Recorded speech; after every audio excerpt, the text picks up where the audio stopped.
आपण जी कृती करत असतो, इतरांबद्दल बोलत असतो, इतरांना आपण जी वागणूक देतो, त्याचे कर्म, त्याचे फळ हे नंतर आपल्याला मिळतच असते, हे पक्क. कारण जसे कराल तसेच भराल, जे पेरलं तेच उगणार, हा तर निसर्गाचाच नियम आहे. खरं तर तुम्ही चांगले बी पेरले तर तुम्हाला चांगलेच फळ मिळणार, गोड फळ मिळणार. आणि तुम्ही जर कडू बी पेरले तर तुम्हाला त्याचे फळ नक्कीच कडू मिळणार. तुकोबराया आपल्या अभंगांमध्ये सांगतात, आधी बीज ऐकले आता फळ उपजले, तुका म्हणे होई फळ आधी केलेले बीजाचे. हाय हॅलो, मी छाया. मी सर्वांचं स्वागत करते परत एका छानशा नवीन व्हिडिओमध्ये आणि आपल्या मराठी यूट्यूब चॅनलवरती. सर्वप्रथम सगळ्यांना श्री स्वामी समर्थ. श्री स्वामी समर्थ. जय जय स्वामी समर्थ. सगळ्यांना आजचा दिवस छान आरोग्य दे, आनंदाचा जाऊ आणि तुमच्या मनातल्या सगळ्या इच्छा पूर्ण अशी स्वामीचरणी प्रार्थना करते आणि आजच्या एका छानशा नवीन व्हिडिओला सुरुवात करते. तर मार्गशीर्ष महिन्यातला हा शेवटचा गुरुवार होता. तर इथं माझी सकाळची जी क्लिनिंग असते तर ती करून झालेली आहे. सगळं घर मी स्वच्छ करून घेतलेलं आहे. अशा काही पूजापाती असल्या तर आपलं घर स्वच्छ आणि प्रसन्न असायला पाहिजे. तर इथं माझं ते सगळं करून झालं. थोडेफार जे देवाचे भांडे घासायचे होते ते भांडे घासून घेतले. ज्या डहाळ्या लागतात पूजेसाठी त्या डहाळ्यासुद्धा तोडून आणलेल्या आहे. आज देवारासुद्धा थोडासा क्लीन म्हणजे वरच्यावर करायचं आहे मला. तर इथं मी जे बाऊल ठेवत असते तर ते बाऊलही स्वच्छ धुवून घेतले, त्याच्यात नवीन पानं लावले आणि इथं उंबरठ्याचं पूजन करायचं होतं. तर त्याच्यासाठी इथं मी हळदीचं लेपन करणार आहे. तर त्याच्यासाठी हळद, गोमूत्र, थोडंसं त्यामध्ये कापूर हे सगळं टाकून इथं ते बनवून घेतलेलं आहे. तर चला मी आता पटकन हळदीचं लेपन करते.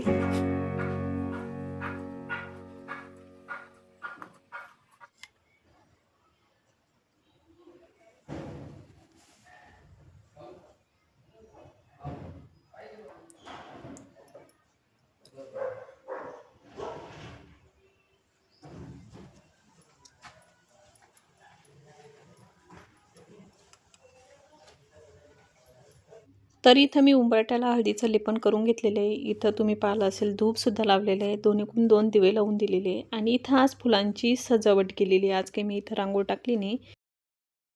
खूप सारे झेंडूचे फुलं होते ना, तर मग त्याची इथं छोटीशी अशी रांगोळ टाकून घेतलेली आहे. तर उंबरठ्यावरती असे रांगोळीचे गोल गोल टिपके दिले आणि त्याच्यामध्ये थोडीशी रांगोळ टाकून खूप सुंदर असं दिसायलाही दिसतं आणि भारी पण वाटतं. त्याच्यानंतर हळदी, कुंकू, थोड्याशा अक्षता टाकून इथं कापूर लावलेला आहे आणि इथं मी कापुरानं इथं ओवाळून घेतलेलं आहे. आपण उंबरठ्यावरती कापूर नक्की जाळायला पाहिजे. त्यामुळे काय होतं, घरात एकदम प्रसन्न वातावरण राहतं. घरामधले जे काही दोष असले ते नक्कीच कमी होतात. तर इथं माझं उंबरठ्याचं पूजन करून झालेलं होतं. तर खूप सुंदर आणि छान पण वाटत होतं. जेव्हा केव्हा आपण असं उंबरठ्याचं पूजन करतो तर त्याच्यामुळे घरात एक वेगळीच एनर्जी येते. घरात एक प्रसन्न वातावरण तयार होतं. तुम्ही नक्की ट्राय करून बघा आणि केल्याच्या नंतर मग नक्की मला सांगा कमेंट करून. तर यामुळे फरक पडतो. तुम्ही नक्की हे करून बघा.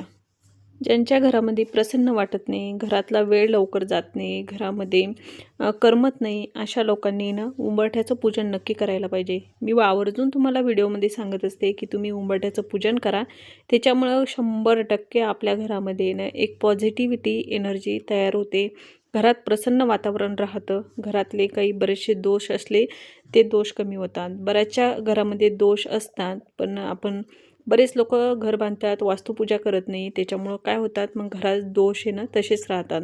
या असं उंबरठ्याचे पूजन जर केलं ना, नक्कीच त्याच्यामुळे ना घरातले जे दोष असतात ना तर ते बरेचसे कमी होतात. इथं तुळशी मातेची पूजा करून झाली, छोटीशी रांगोळ टाकली. त्याच्यानंतर मागच्या साईडनं बरेचसे काही फुलं तोडायचे बाकी होते ना, तर इथं मग शेवंतीचे फुलं मी तोडून घेतलेले. मार्गशीर्ष महिना म्हटलं की शेवंतीचे फुलं हे पूजेमध्ये लागतातच आणि शेवंतीच्याच फुलांना जास्त मान दिला जातो.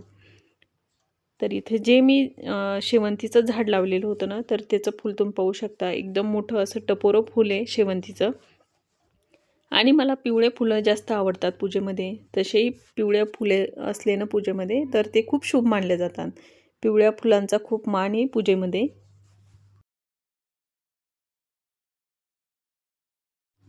जे झाड मला उपटायचं होतं आणि त्या झाडाला आता खूप साऱ्या कळ्या पण लागलेल्या आहे आणि खूप सारे फुलं पण येत आहेत. असं बरं झालं मी ते झाड उपटलं नाही.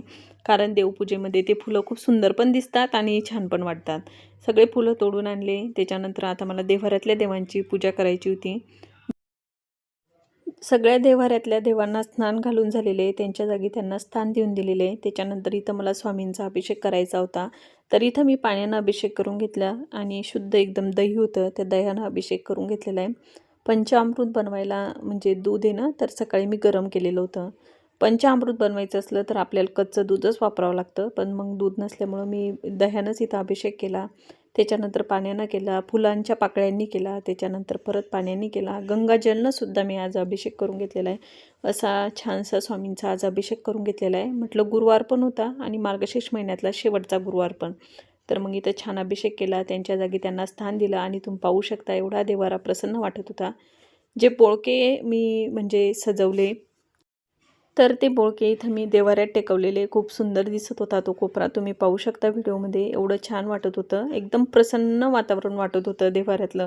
आणि अशी जेव्हा पूजा केली जाते एकदम प्रसन्न होऊन देवांना फुलंहीसुद्धा अर्पण केले. धूपदीप लावला आणि इथं छान अशी देवाऱ्यातल्या देवांची पूजा करून झालेली आहे. तर मला आता मार्गशीर्ष महिन्यातल्या गुरुवारची पूजा पण मांडायची होती. पण पहिले देवाऱ्यातल्या देवांची पूजा करून घेतली. त्याच्यानंतर इथे ना खूप सारे असे कुंदाचे फुलं भेटलेले होते आज. मावशी ना कोपऱ्यावरल्या त्यांच्याकडूनच मी तोडून आणलेले होते. म्हणजे मावशीला मी विचारलं फुलं घेऊन जाऊ का, तर मावशी म्हटल्या ठीक आहे तू घेऊन जा. तर इथं मग मी ते कुंदाचे फुलं तोडून आणले आणि देवी मातेसाठी ना इथं छानसा असा गजरा बनवून घेतलेला आहे. एक छोटासा. म्हटलं आपण घरीच बनवूया. विकत तर आज काही म्हणजे फुलं आणलेच नाही. मी एवढे गुरुवार झाले ना तर विकत फुलंच नाही आणले, कारण खूप सारे फुलं निघतात, मग विकत फुलं आणून करायचं काय. तर इथं जिथं पूजा मांडायची होती तिथली जागा स्वच्छ पुसून घेतली आणि इथं मी आज फुलांचीच म्हणजे रांगोळी टाकलेली खाली ना.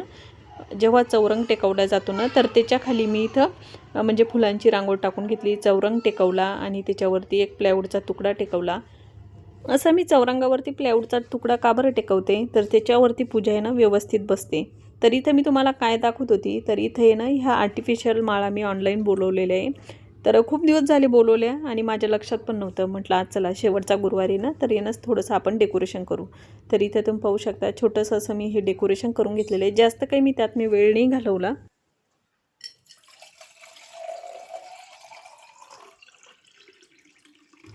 जास्तीचं काही डेकोरेशन केलं नाही, कारण ते डेकोरेशन करत बसलं तर मग बाकीची पूजा तशीच राहून जाते.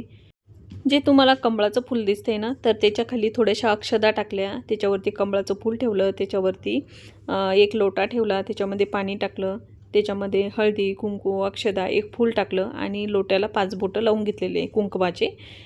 तुम्ही कुंकाने जरी असे बोटं ओढले तरी चालतात आणि साधे पण लावले तरी पण चालतात. त्याच्यानंतर ज्या डहाळ्या तोडून आणलेल्या होत्या त्या डहाळ्या टेकून दिल्या. मी स्वतः अनुभव घेतलेला आहे. जास्त जर आपण डेकोरेशन करत बसलं, जास्त जर म्हणजे सजावटीसाठी वेळ दिला तर आपली जी मेन पूजा असते ती तशीच राहते. म्हणजे ती पूजा आपण घाईघाईत करतो. मेन जे करायला पाहिजे ते तसंच राहून जातं आणि डेकोरेशनलाच खूप वेळ चालला जातो. तर इथं मग मी व्यवस्थित पूजा मांडून घेतलेली आहे, तुम्ही पाहिलं असेल. तर इथं जे मला आज हळदी कुंकू पण करायचं होतं, म्हणजे आज मला सुवासिनी बोलवायच्या होत्या. तर त्याच्यासाठी जे लागतात वस्तू, म्हणजे मी जी पुस्तकं वाटणार आहे देवीच्या पोथीचं, तर ते पुस्तक त्याच्यामध्ये केळी हे सगळं मग ते मी घेऊन आलेली होती. तर इथं माझी पूर्ण पूजा व्यवस्थित करून झाली. इथं मला आज म्हणजे कुंकुमार्चनसुद्धा करायचं होतं. तर इथं माझं कुंकुमार्चन करून झालेलं आहे. कवड्यांचं पूजन करायचं होतं, ते कवड्यांचं पूजन मी करून घेतलेलं आहे. अशा काही ह्या बऱ्याचशा सेवा असतात, तर त्या सेवा आहे ना मग तशाच राहून जातात जर सजावटच करत बसलं तर. तर महत्त्वाच्या ज्या सेवा असतात मग त्याच मला करायच्या असतात. तर मग त्याच्यासाठी मी जास्त काही डेकोरेशनच्या मागं लागत नाही. तर इथं मग पोथी वाचून म्हणजे देवीची कहाणी वाचून घेतली. आरत्यासुद्धा करून घेतलेल्या आहे, ते की मी आज तुम्हाला दाखवलं नाही. तर इथं म्हणजे संध्याकाळची वेळ होण्याच्या अगोदर ना इथं मग मी बऱ्याचशा ताईंना गल्लीतल्या बोलवलं होतं. जास्त तर काही शूट नाही केलं, जेवढं घेता आलं तेवढंच घेतलेलं आहे. तर मग प्रियंका ताई आलेल्या होत्या, तर त्यांना हळदी कुंकू लावून घेतलेलं आहे. तर जे पुस्तका होती ती पुस्तिका, त्याच्यामध्ये जे खनी सामान असतं ते खनी सामान, त्याच्यामध्ये एक फळ आणि आज कोणतीही व्यक्ती आली आपल्या घरी, छोटी असो किंवा मोठी असतो, कारण ती देवीच्या स्वरूपात आलेली असती, तर ती ताईचं दर्शन घेतलं. तर इथं सगळ्यांसाठी ना मसाला दूध बनवलेलं होतं. तर मग म्हटलं चला थंडीचे दिवस पण आहे, चहा करण्यापेक्षा किंवा काही नाश्ता ठेवण्यापेक्षा, कारण सगळ्यांनाच उपवास असल्यामुळे नाश्ता नाही ठेवता आला, तर इथं म्हटलं चला मस्त दूधच बनवूया. तर इथं मग मी मसाला दूध बनवून घेतलेलं होतं. तर इथं मग प्रियंका ताईंना त्यांच्या मुलीला थोडंसं मी घेतलं होतं, कारण मी आज काहीच खाल्लं नव्हतं. गोड पदार्थच आज खावं लागतो ह्या दिवशी. तर म्हटलं चला शेवटचा गुरुवार आहे ना, तर आपण म्हणजे गोड पदार्थ खाऊनच दिवसभर राहूया. तर इथं मग मी 1 कप दूध पिलं, मी बाकी काहीच खाल्लं नव्हतं. तर चला त्यांना दूध देऊन दिलं आणि थोड्याशा मग आमच्या गप्पा झाला. त्यांना पूजा एवढी आवडली आणि देव्हाऱ्यात मी जे बोळके ठेवले ना तर त्यांना एवढे प्रचंड ते आवडले. खूप सुंदर असे वाटून राहिले म्हणे देव्हाऱ्यामध्ये. तर असं आपल्याला कोणी म्हटलं तर खूप छान वाटतं. तसेही माझे ते व्हिडिओ डेली बघतात आणि त्यांना माझे व्हिडिओही खूप आवडतात. त्याच्यानंतर गल्लीतल्या दुसऱ्या ताई आल्या होत्या. त्यांनासुद्धा हळदी कुंकू लावून घेतलं. जसं प्रियंका ताईला केलं तसंच सेम केलं. हळदी कुंकू लावलं. त्यांच्या म्हणजे त्यांना जे पुस्तिका त्याच्यामध्ये एक फळ ते सगळं दिलं. त्यांना नमस्कार केला आणि त्यांनासुद्धा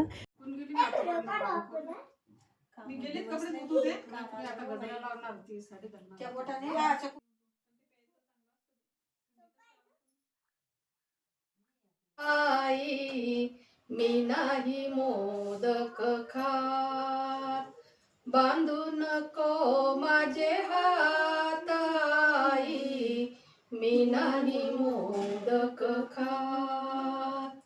मोठ्या मुष्कावारी बैसून आलो, लहान मुष्का सांगून गेलो. मोठ्या मुष्कावारी बैसून आलो, लहान मुष्का सांगून गेलो. संकट चतुर्थी आज आई, मी नाही मोदक खात, बांधू नको माझे हात, मोदक खात, बांधू नको माझे हात आई. तर इथं हळदी कुंकू करून झालं. सगळ्याच बऱ्याचशा ताई आल्या होत्या. जास्त काही मी शूट नाही केलं. तर इथं मला नैवेद्याचा स्वयंपाक बनवायचा होता. समोरच्या ज्या ताई आहे तर त्यांच्याकडे आज जेवण ठेवलेलं होतं त्यांनी सुवासिनींना. तर मला त्यांच्याकडे जेवायला जायचं होतं. तर इथं मग घरी नैवेद्य दाखवायचा होता ना देवी मातेला. तर इथं मी नैवेद्यामध्ये खीरपुरीचा नैवेद्य दाखवणार आहे. तर इथं मी पुऱ्या बनवून घेतल्या, खीर बनवली, त्याच्यामध्ये गाजराचा हलवा बनवला, कढी बनवला, वरण भात बनवला, हे सगळं बनवलं. नैवेद्यसुद्धा दाखवून दिलेले. तर इथं सगळा स्वयंपाक करून झाल्या होत्या. फक्त पुऱ्या तळायच्या बाकी होत्या. तिथं मग मी पटकन अशा पुऱ्या तळून घेतलेल्या आहे. त्याच्यानंतर लगेच नैवेद्याचं ताट काढून घेतलेलं आहे. मला समोरच्या ताई बोलवायला आल्या होत्या, पण त्यांना म्हटलं थोडंसं थांबा, मला पहिले नैवेद्य दाखवू द्या, आरत्या करू द्या, त्याच्यानंतर मग सगळ्यांना तुम्ही बोलवा. तर मग त्या थांबल्या माझ्यासाठी. त्यांना माहिती आहे की थोडंसं मला शूट पण घ्यावं लागतं ना, तर मग त्याच्यात पण 5-10 मिनटं जास्त वेळ जातो. इथं पूर्ण नैवेद्याचं ताट काढून घेतलेलं आहे.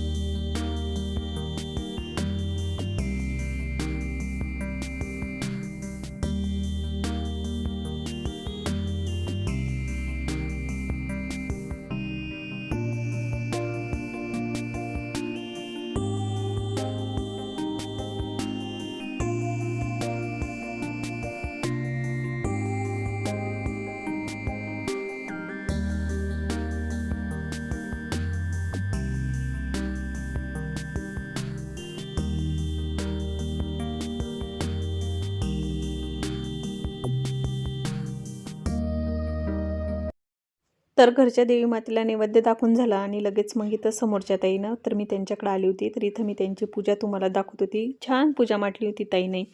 तर खूप सुंदर पण वाटत होतं. तर इथं मग मी थोडंसं शूट घेतलेलं आहे. तर ताई नेहमी कणकेचे दिवे बनवत असतात. चांगले असतात कणकेचे दिवे. तर छान कणकेचे दिवेसुद्धा बनवलेले होते आणि नैवेद्यसुद्धा त्यांनी अर्पण करून दिलेला होता. तर सगळ्यांसाठी ताटं वाढले, म्हणजे थोडीशी मी मदत केली त्यांना ताटं वाढण्यात.